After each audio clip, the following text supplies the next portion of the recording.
What's going on, silver stackers, and what's going on, my gold stackers? It's your man, Silverback Stacker, back with another video. And today, I want to talk about why I stack silver. I think this is a good topic to talk about because many people stack silver for different reasons. So I kind of want to discuss why I personally stack silver. Now, first I want to go over reasons why other people stack silver. Some people stack silver for investment reasons. They think that if they buy silver today or they bought silver in the past, that eventually the price will go up, which it will. The price will go up eventually. And when they do, when it does, they can cash out the silver to make a profit. Now the problem with this strategy is that if you buy silver hoping for the price to go up tomorrow, is that you have to wait. You have to be patient.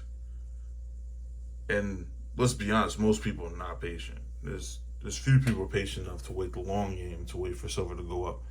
Many people want money today. They want it tomorrow. They don't want to wait years to see a profit, and that's just not silver and gold. That's not good for that stacking, that strategy. Matter of fact, rarely few investment opportunities happen as fast as people like them to happen. Even if you decide to take your investments to stocks, that's going to take 5 to 10 years usually to double your investment. So patience is a big part of trying to accumulate wealth and money. Delayed gratification. All right, so that's one reason. Another reason is, and this is partly the reason why stack goes into this category as well, is it's kind of an insurance policy, right? So insurance is kind of a hedge against inflation, even though there's more data showing that there might be less of correlation between, especially gold and inflation. It seems like it's starting to decouple a little bit from inflation and how that works, like being the inverse of it. But still, it's a good place. If you're concerned about your country's currency, it's definitely a good place to put some of your wealth at to hedge against inflation. Or if the value of money is going to decrease over time, it's not a bad place alternative to put your money. I want to say this because I have to say I'm not a financial advisor, I'm not a professional, none of that type of stuff. I'm just giving educational stuff that people do talk about when it comes to finances. I'm just educating. I'm not an advisor. Your situation is going to be different, so don't take this as advice for you to do. I'm just discussing different topics that people use precious metals for. Okay? So, inflation. That's another one. Some people think that, and I think this too, I don't want to act like I don't, that gold and silver is real money. Like, gold and silver has been used as money for thousands of years. I think it's about over 5,000 years. Matter of fact, the book I talk about, let me see if I can reach for it actually. The book I talk about all the time talks about money as gold and silver, usually gold. And as this book right here, The Richest Man in Babylon. I was going to say one of my favorites, but it's probably my favorite book. It's my favorite book so much that I'm going to try to do it. You might hear the book shuffle in the background. I have a ton of books I like to read. I have two versions of it. Like, I'm a big fan of The Richest Man in Babylon. If you haven't read the book, I don't have any links for Audible or any of that, so you're not worried about that. But if you're interested in trying to read a short book, something like about 80 pages, it's a good book to read. It's a fictional story about money to get you back with your finances. So, but some people think of gold and silver as money, so they take their money and they convert it over to gold and silver. Because they're like, hey, money's just currency. You can use it. And we have to use it for taxes and personal things. So obviously you need to have a certain amount of money. But if they have any remainder, they switch it over to gold and silver because that's what they view as money. And there's nothing wrong with that. I'm not against. A lot of these things I'm not really against. I think you need to look at the positives and negative ways of looking at it and those different philosophies and teachings that people have. You gotta look at the positive and negative and see which one pertains to you the most, okay? So you gotta look at those different situations. And then obviously there's those preppers. I really don't get into that where doomsday, maybe a little bit over what I do. Like, zombie apocalyptic people, end of days type people. Like, I'm not gonna get into that. I'm pretty sure you've seen that. I'm not even in that category. I'm not worried about that stuff. All right. Why I think a good reason to stack gold and silver that many people don't discuss is that many people like to spend money, and when they spend money, they spend it on things they don't need: computers, stereos, all different types of electronics, tablets. Women, they spend it on clothes and makeup where it's not gonna hold any value over time. After they buy the clothes for $200-300, they can barely sell it for $20 or $30 afterwards. They'll be lucky. So a lot of people have spending issues, and I agree that stocks may be a good place to park your money at to grow. A lot of people talk about stocks. Index, the S&P 500. It's a good place to grow your wealth. It really is. The problem is that a lot of people have is that it's not tangible. You can't see. It's just numbers. You can't see the money.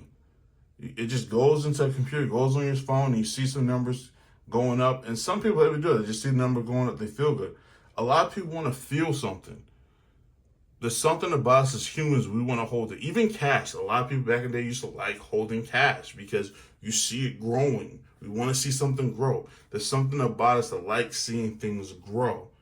So I'm not saying do this for all your money. If you work and you got 401k at your job and matches, please do that. If you have a Roth IRA, please do some of that.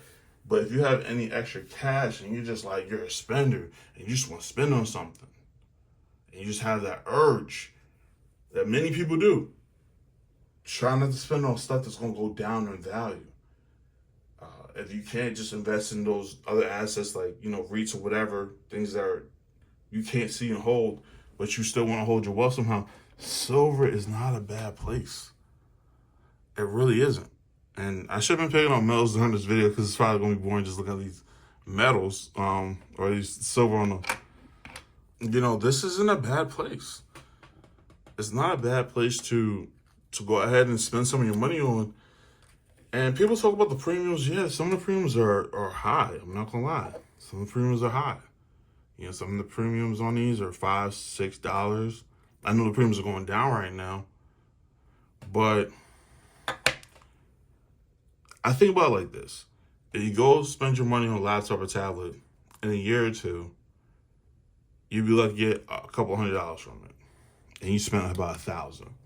So you're getting about maybe 10-20% of your money back, depending on what you buy. If it's a MacBook that holds its wealth a little bit, Apple products hold their wealth a little bit, hold their value a little bit more. But you get something else, it's going to decrease rapidly in value.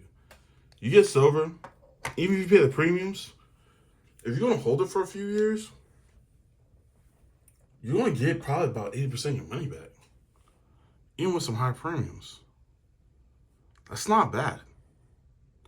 I think people get caught up in that, like, hey, the premiums. And yeah, the smartest thing is, if you're just looking at pure numbers all the time, probably the smartest thing to do is to get just a bunch of rounds and just get silver and get weight. But if it was that simple, then people make a lot of other decisions. There's a lot of emotion that goes behind the decisions we make for wealth and money. And that's why I don't mind people buying silver like these that maybe it costs a little bit more, but you get more enjoyment out of it, and then you'll hold it for a longer period of time. There's nothing wrong with that. You're gonna hold it. It's about building a behavior. And this is, obviously, if you don't spend all your money on this stuff, you gotta go ahead and please put an emergency fund so that way you don't spend all your money and then you have to dip into your silver and sell it to get money back. But people don't talk about habits and spending habits and money behaviors. And it's a crucial part to us spending money and us preserving wealth and us investing.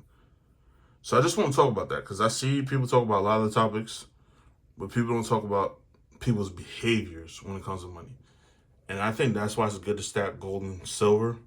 It's because people who spend and want to buy something and have kind of fun with it after they worked 40-hour week and they get their paycheck every 2 weeks or twice a month or once a month.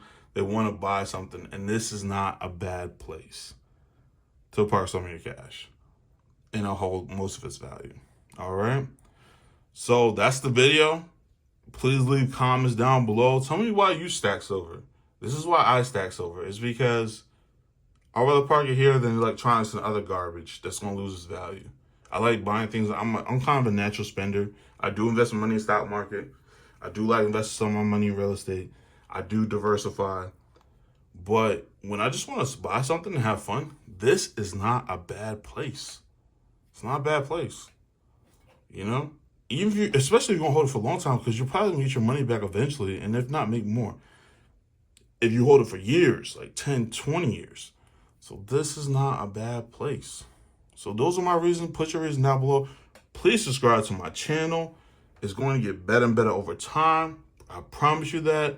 Take time to subscribe. And until next time.